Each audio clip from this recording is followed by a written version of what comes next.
Have you ever been in a conversation where you feel like you're being belittled? Like the individual talking to you really doesn't want to hear what you have to say, but wants you to do something that you don't really feel comfortable with? Where we all face these types of difficult conversation. And in this video, I'll share 3 ways that you can maintain your confidence and get through that difficult dialogue.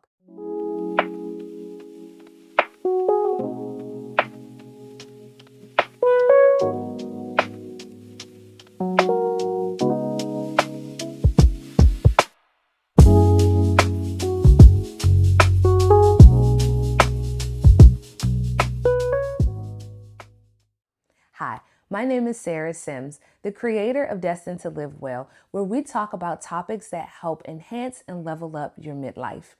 So for many years, I was faced with conversations that I didn't always feel like were to my advantage. I felt like I was conceding and no one could hear me out.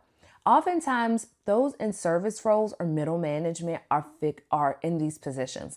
Even parents or spouses feel like they're in a conversation and they're not being heard. And this is common because conversating is literally the practice of trying to communicate what you think and feel and hear what the other person is thinking and feeling. And this is not easy to do. We all have a different perspective in life. So when you're in a moment where you're having a difficult conversation, here are 3 ways that you can get back into the conversation and maintain your dignity while also maintaining your confidence. So step number 1 is to regulate your body. See, when we feel like we're losing or we feel like we're being humiliated, our body receives that as an attack. Just like we're being hunted by a lion, our body responds to any type of threat the same way. We run, we start to breathe heavily, our heart rate picks up, and this is not what's happening in that moment. This is all a perception in your mind, but your body listens to what your mind is thinking. So my recommendation to you is to regulate your body as much as you possibly can. Take a moment and register how you're breathing. Register if what you're hearing in that moment is making you even more tense. How do your muscles feel? How is your body sitting? Is it relaxed or is it tight? Is it in a posture to fight or in a posture to get away from the conversation? Recognize in what position your body is in, because that's going to be the most important part about maintaining your confidence, is that your physical body feels like it's not under attack. The way you can kind of manage and get yourself back to your normal state is through breathing. Your body needs breath in this moment.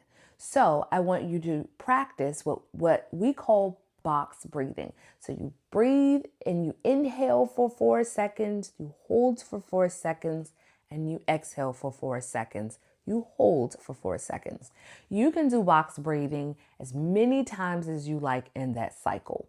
So 4 seconds inhaling, 4 seconds holding, 4 seconds exhaling, 4 seconds holding. Go through that cycle the whole time the person is talking, as they're sharing with you what they feel and what they think, and probably dysregulating their own nervous system even more. You're regulating yours. Now that you're regulated, it's time for you to state the obvious, that there is a lack of clarity. And sharing that helps level set the dialogue immediately. Now, if the person spins off the rails and lets you know why your perspective is wrong, that's okay. But you stating that there is an obvious disconnect helps them understand your position and helps them understand how you perceive their position. This will allow for you to start to get closer to each other in whatever fashion is required in that dialogue. Is it listening more? Is it taking a pause? Is it writing? Is it reflecting on what the other said? Is it repeating what they've said? These are all ways to help you manage the conflict and the confusion in the moment.